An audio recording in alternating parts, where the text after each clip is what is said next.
People matter. I think people are getting so caught up on their cell phone. They're getting so caught up on their phone, and they're so distracted and not paying attention to the person that's right in front of them. And I think that it's just a good reminder. This podcast is brought to you by ISU Corp. Are you having trouble with your software projects? Is there a project that's taking too long or a technology you can't handle? We can help. We are ISU Corp, experts in custom software since 2005.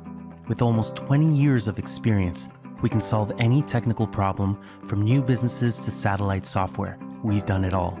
Let us turn your ideas into reality. Learn more about how we can help by visiting us at www.isucorp.ca. Your solution starts here.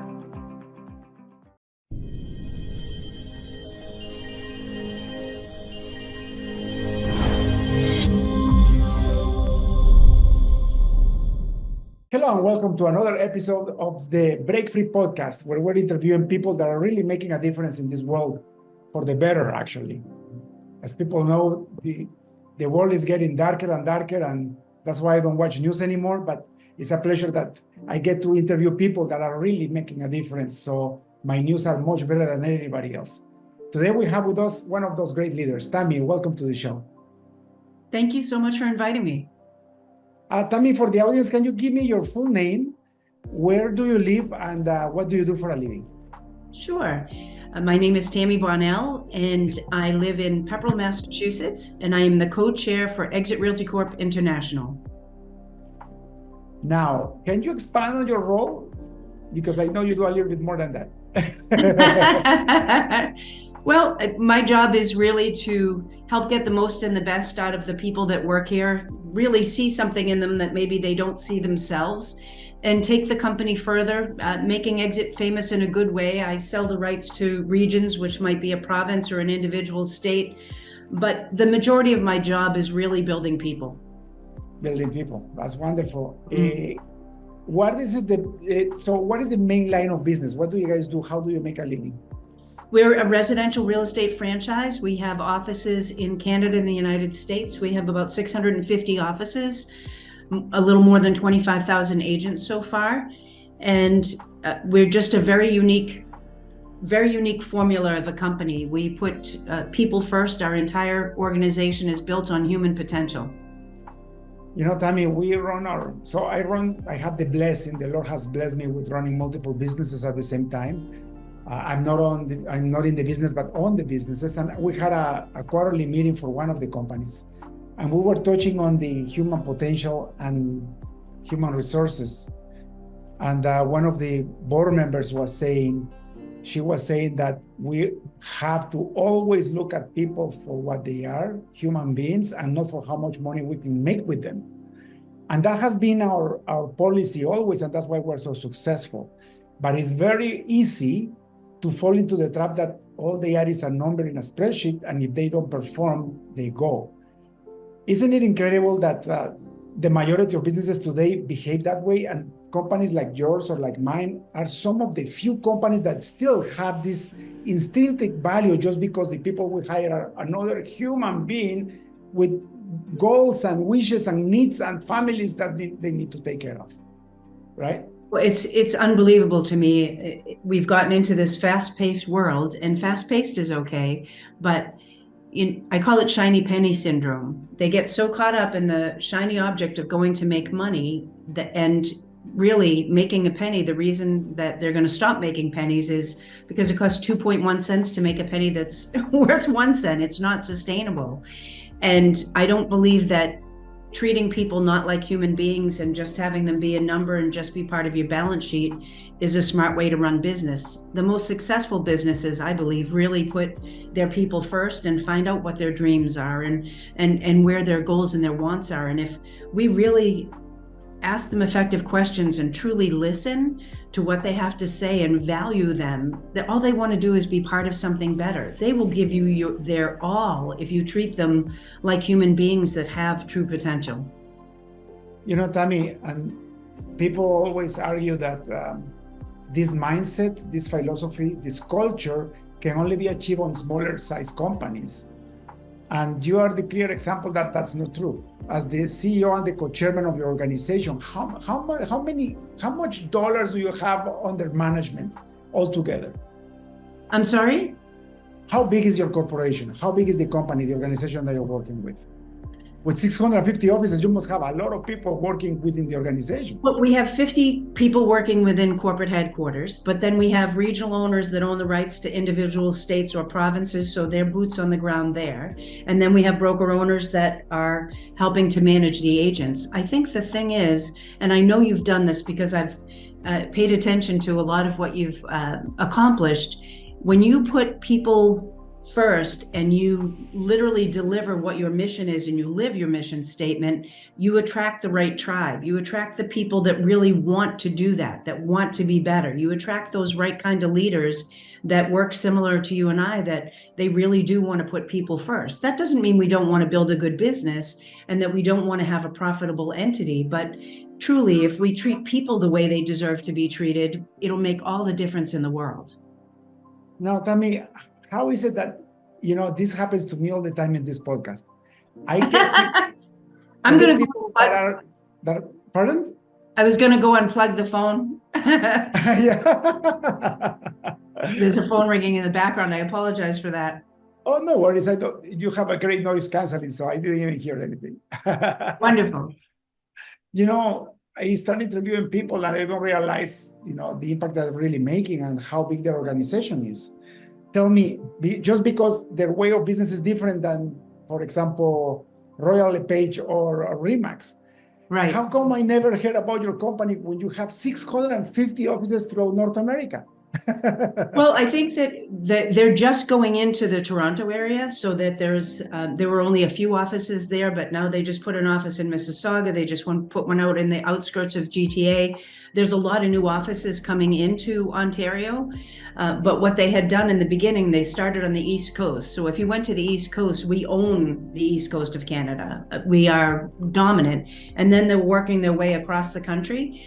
But when they came into the United States, obviously, the United States has 10 times the population. It made sense to really build from here and have a solid foundation and then go back into Canada. But we have amazing people and amazing offices surrounding you. And we are a boots on the ground kind of personality for a company. So we're not doing the marketing of some of these organizations that are publicly traded. We're privately held. So we're not spending the same level of money on the shiny object of going out there and being in front of everybody's face. We're doing it more towards our people. In fact, even with our people, this is a win-win situation all the way around. So we give back to all of the communities that we serve. Part of money from every transaction goes to the Spirit of Exit. So we've literally paid in excess of $7 million to charities all across North America, building back those communities. We even give back to the administrative staff and in the offices, kind of that Ben and Jerry's formula of wanting to make sure that everyone gets rewarded for helping to build the company. But that's not going to be out there in bright lights. But now that we're really starting to spread in Ontario, I believe that you'll see a dramatic difference where you are. Tami, one of my last jobs as a leader in technology before I started my own business back in 2005 was working for a franchise organization. And I was amazed at how beautiful that business model works. We were 75 people in the head office and we were running how much was it? It was like $500 million in sales per year. And this is 30 years ago. That company is like 10x the amount of business that they have now. And it's still being run by small people at the head office because it's all franchise, privately owned. Right. Having said that, though, we had the ability, because of the mass of the business, we had the ability to roll up dollars and give back. Exactly what you guys are doing. But They didn't do it the way you guys do it. I think you do it on purpose and intentional, and it's part of your core, right? Yes, it was very much part of our business plan from the very beginning. We wanted to make sure that it was a win all the way around. So everyone wins.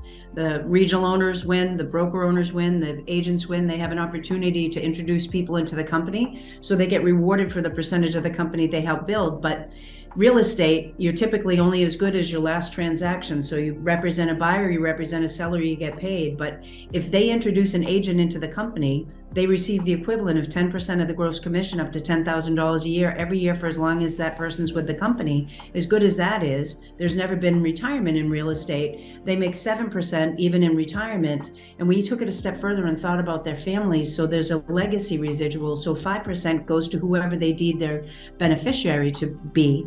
And then obviously we pay attention to giving back to the communities and giving back to the administrator, so that it is full circle, that everyone, including the communities that we serve, wins.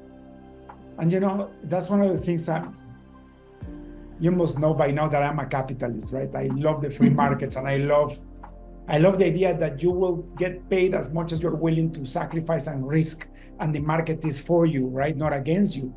And even for charity, if you look at I'm not against non-for-profit organizations. In fact, half of my interviewers are people that are running non-for-profits, but usually they get funded by private organizations, and we support a lot of non-for-profits, for example. But my point is, when you have freedom and you have a free market where you can make an impact, it's going to happen that people that make it will always give back. And the way they do it is in such an efficient way, because it's their hard-earned money. Nobody's handing the money to them. So they make sure wherever you invest back in people, in communities, is going to be of a big impact. So those charities and these donations work 10 times better than the government will ever manage, right? I agree. And you know what? We allow them, we have this spirit of exit. So we allow them to pick a charity of choice that's important to them in their community. Real estate is 80% local, 20% national. So we really want them to pick the charity that's more important to their community and to them personally. It is their hard earned money too, even though they own a franchise, so that they have a track to run on, right? A proven business model and some systems in place. They're still risking to own their own business and to really build something. So we want it to be something that's of value to them. We don't want it to be just a business in a box. We want it to be what it is they chose to build, and certainly what they choose to give back to. And that's different in every area. So they take personal pride in that, and everyone gets involved. What I love more than anything is even all the agents in the office get involved. So they all become closer to each other. They get to know each other. They genuinely care about each other. They find out why they're doing it. And I think that it actually creates more philanthropy over time, because those people get exposed to something. You know as well as I do that being exposed to experiences makes all the difference. If you didn't get exposed to the experiences you had, you wouldn't be where you are, right? You saw some opportunities and then thought, well, why not me? It's beautiful. I am a man of faith, just because of the fact that every time that I almost died, the Lord has rescued me. Literally, I've been almost 3 times dead. One time somebody came to the house we were in, and they put 100 bullets in the room we were in, and it was a miracle I'm alive. I was a teenager back then. And that's when I realized that, Jesus was calling me. And I'm mentioning these things because if you look at the way philanthropy is done and charity is done, and you look at the Bible as a model, you'll realize that it's a privilege to give back. And that when you are actually giving something to somebody that cannot pay you back, you're giving it to the Lord.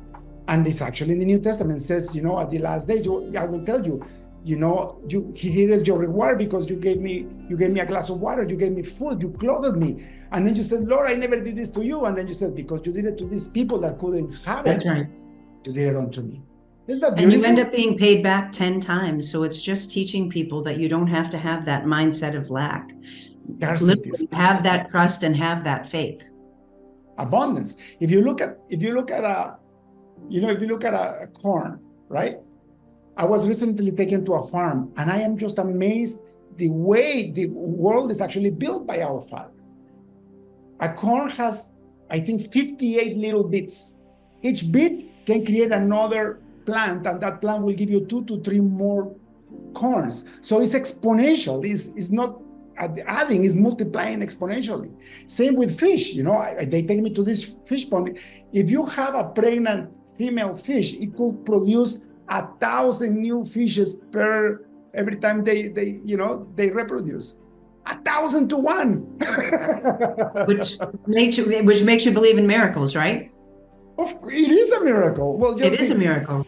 I was talking with my wife. We are the privilege to have 3 kids, and my wife says just the whole concept of conceiving and giving birth to another human being is a miracle. You don't have to go look at the stars. There's no doubt about it. And I don't know if you've gone that far yet, but I have grandchildren too. And if you think you love your child, how much you love them through their child is just another miracle, right? It's just I do have 2 grandkids, and they are my life. It's wonderful. But it's great that you've been exposed to all these experiences too, so that we can share them with the next generation. So hopefully they see it sooner, and they don't look at the darkness that's out there. They look at the possibilities. I'm a firm believer that we focus on the solution, not the problem. We will absolutely create more solutions. Tami, to be where you are and run this massive organization, it takes a lot of time and dedication. How do you actually get there? Let's look back in time. Where were you 30 years ago? Well, I think that I've been with this company for 25 years, which is pretty amazing. But I was always curious. So I always wanted to know how things worked. And my dad was a builder. He made it and lost it a few times. So he taught me a lot about what to do and what not to do. But I used to beg to go to planning board meetings with him, and to beg to go ride on Saturday mornings to go collect a rent. And he would drive by things and say, that's worth money and that's not. And I watched how he handled people. And that really was, communication was the most important thing to me. And I watched how he handled people, and he remembered about their lives, and he remembered about what they were facing. And he was incredibly loyal. So if someone had trouble paying rent, he would find out what was going on in their world, and he would be patient with them and give them time. And because of that, they were always willing to try to pay him first, right? Because he was just so willing to listen. But he did more homework on human beings than he did on what he was doing. And I think that was the first thing that I picked up, so that I got to know the people as well as the product. And I always loved real estate. I was always fascinated by it, but I was really much more fascinated with the workings of how to build it. So I just got curious. And I think when you say yes to opportunities and you're willing to do the work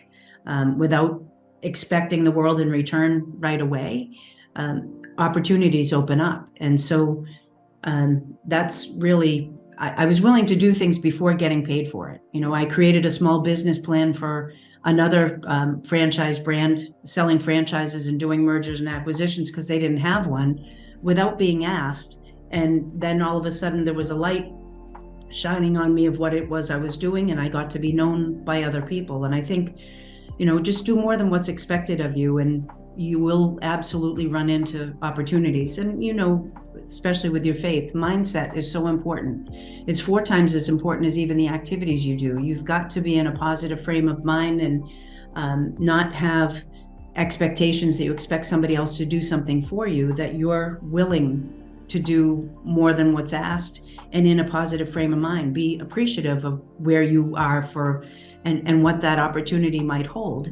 I'm stunned at you saying that you almost died several times, but every single one of those experiences gave you another lesson and gave you another appreciation for, I must be here for a special reason, right? I must be here for a special purpose, or I wouldn't still be here.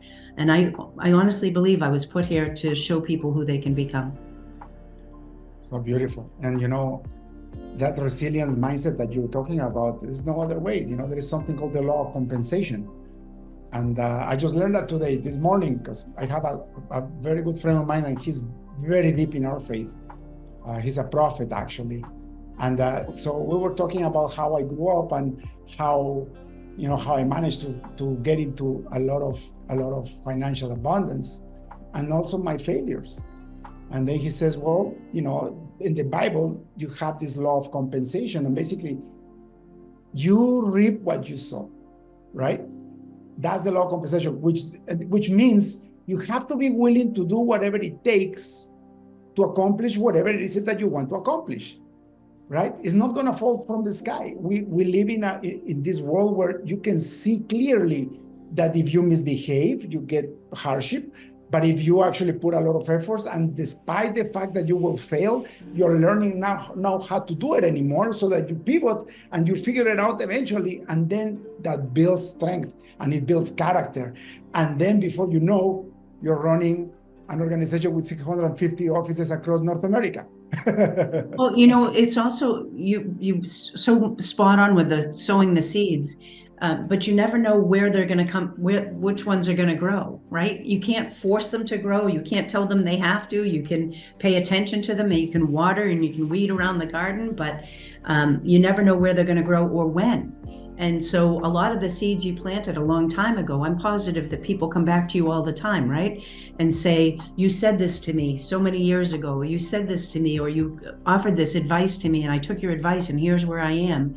You just never know where they're going to come. And some of them come in your personal life. Some of them come back to you in, financial gains. Some of them come back to you in your business life, but some of them come back to you in ways that you didn't expect, just by saying the right words at the right time, or just being willing to stick with it when other people weren't. For sure. I truly believe that you learn more from your failures than from your successes. Yes, right? For sure. Once you succeed, because you did something right and you needed to learn how to do that. And most of the time it's by failing that you learn. We had a lot of pressures and a lot of failure. And, one of the most amazing failures, even for us at EXIT, during the recession, the worst recession since the Depression, in around 2010, we were running out of money as a company because of the recession. But in Canada, because our home headquarters is in Mississauga, right? In Canada, you have the best banking system in the world. And in the United States, we were very fast to loan, right? So very little money down, very fast to loan money. And so there were a lot of foreclosures and short sales during the recession. And at EXIT International, because you don't have a lot of short sales and foreclosures in Canada, they thought all of those transactions that went on the books were going to close. And consequently, they didn't close. So myself, the founder of the company, and our chief operating officer had this conversation, and I'll never forget it, because she said, we're going to run out of money within 90 days. And our founder, myself and Erica at the same time, said, all right, who are we as a company? And we said, we're a company built on human potential. So we said, okay, laying people off is not part of this equation because people are too valuable. We're going to go outsell and outthink our way out of this recession. So I went out and sold regions across the country to bring in the money to have us make it back. And the only people that took a hit and pay were the people in leadership, because if we're responsible when things are going good, we're responsible when things aren't going good. And so we took a hit and pay, and we went out and outworked ourselves, outthought ourselves, outsold ourselves.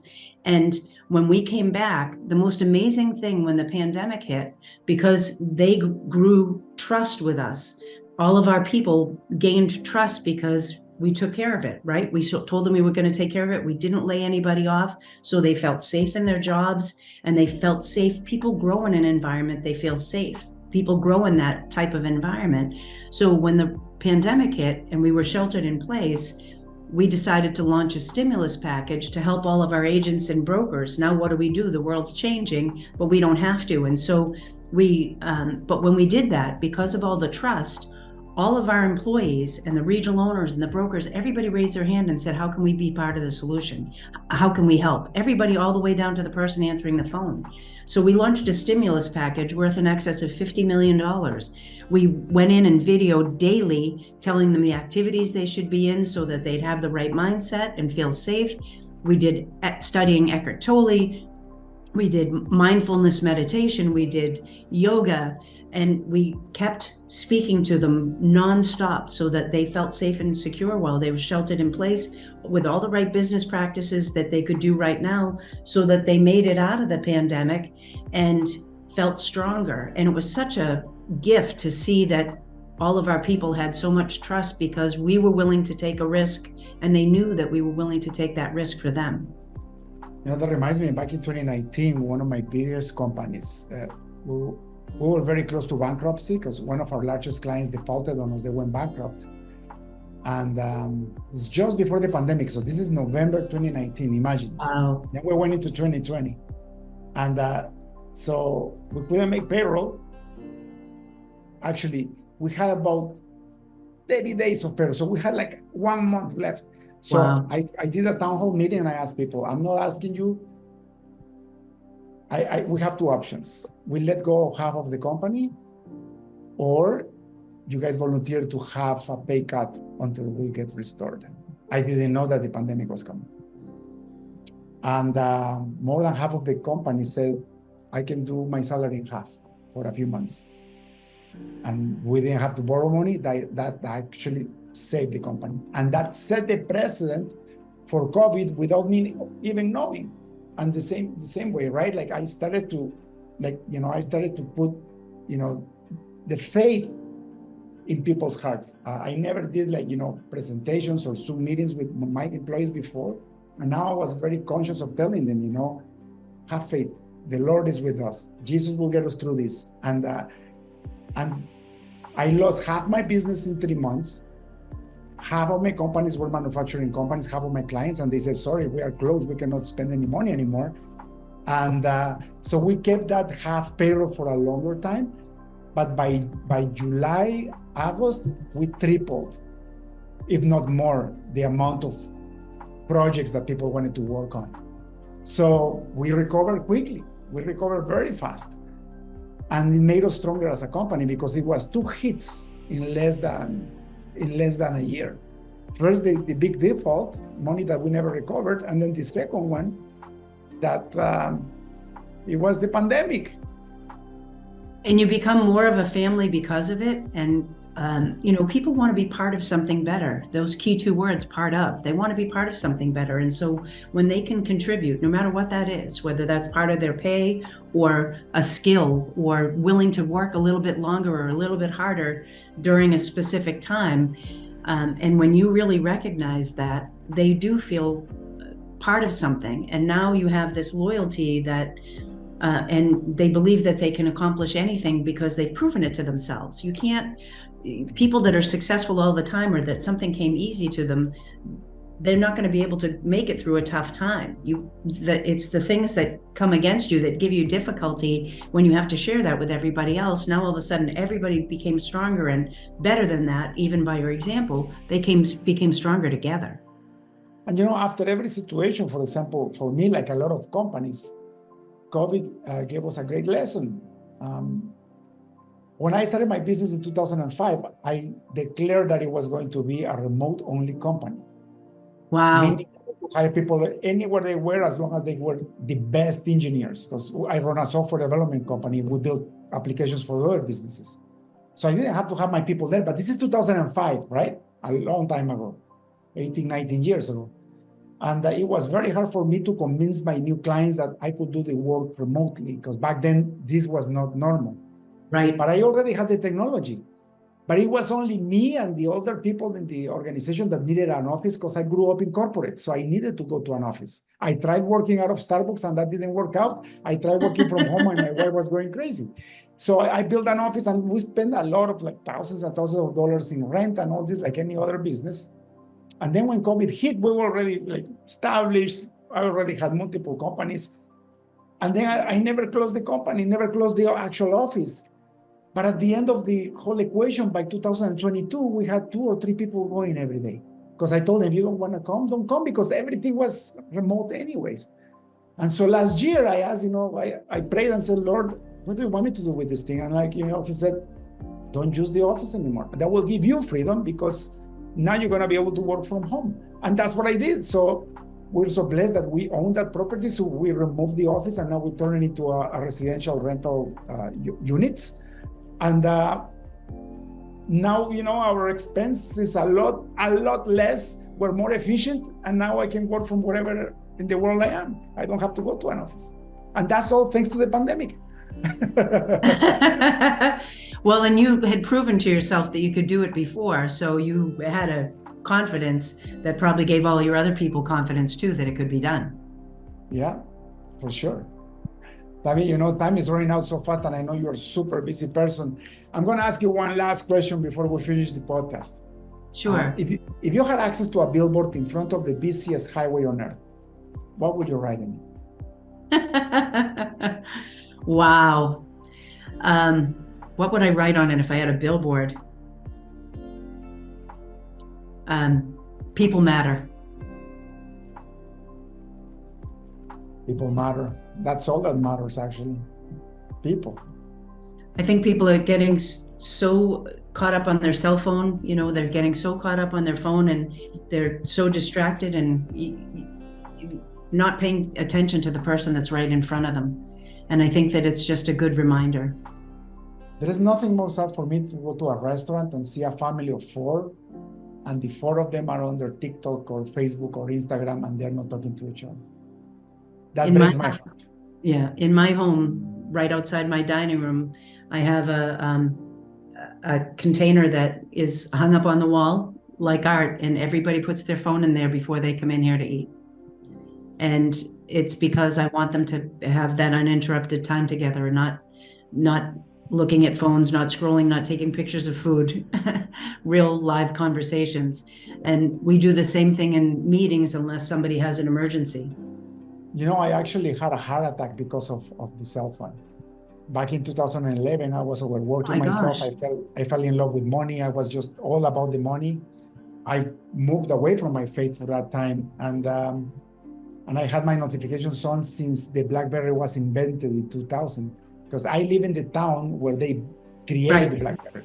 And I always was working for telecommunications companies. So I had ping notifications since 2001. And I remember I was driving to Toronto to see a client. It was February, there was an ice storm, and there was a four-car accident. And I was stuck in traffic for 3 hours. And then I saw an orange helicopter fly by, going to pick up, dead people and injured people. Then I had a ping on my phone. There was like a ping, and that ping collapsed my heart, and I had a heart attack. And my left arm got numb. I could drive with my other arm. I turned around, went to a hospital, and I had the greatest advice I ever had from a doctor. She said, "You're killing yourself, and this is nonsense." I was 39 years old back then. And she said, either you change your lifestyle or you're going to be back here, or maybe you're going to be dead because the next heart attack will kill you. And since then, the trauma was so big that I promised myself I will never turn on the notifications on my phone. So since 2011, if you want to phone me, I will never answer because I don't hear, because all the notifications are off. So now I have this discipline that every half an hour, every hour, if I'm not busy with somebody, I look at my phone and I see what happens. And people get used to it, But I'm not as late. It's so important to, how do you even, you own several businesses. How can you be creative if you're being reactive all the time instead of proactive? You can't have the same type of creativity. You can't have the same type of innovation. And you certainly can't have the same level of relationships. And I fear with the younger generation, because if I fell into the trap being an adult, imagine a 16 years old, their whole dopamine system is messed up, because every time they get a ping, they get a little bit of dopamine. And now they are addicted because they are expecting that. And the people that build these things, they know. They absolutely know. They know that they are getting people addicted, right? I agree. There's a great book called Stolen Focus. And it's a reporter that interviews so many people, doctors, scientists, computer specialists, people running large companies that created things for Google, Facebook, all the other stuff, and literally explains exactly how they draw you in and how every time you get distracted, it takes 20 minutes away from your life. And it takes 20 minutes away from what you were working on. But you know yourself from working on things, if you get interrupted like that, you almost got to start all over again from scratch. And so if it's doing that all the time, you're reacting and you're in someone else's world. You're not even living or leading your life. It's a very unhealthy place to be. And it really worries me for the next generation, the teenagers that are out there and the next generation before them. We've got to get it so that they're in control and they realize this is a tool to help us communicate faster. It is not meant to replace us. You know, this disease called ADHD. It's a dopamine deficiency.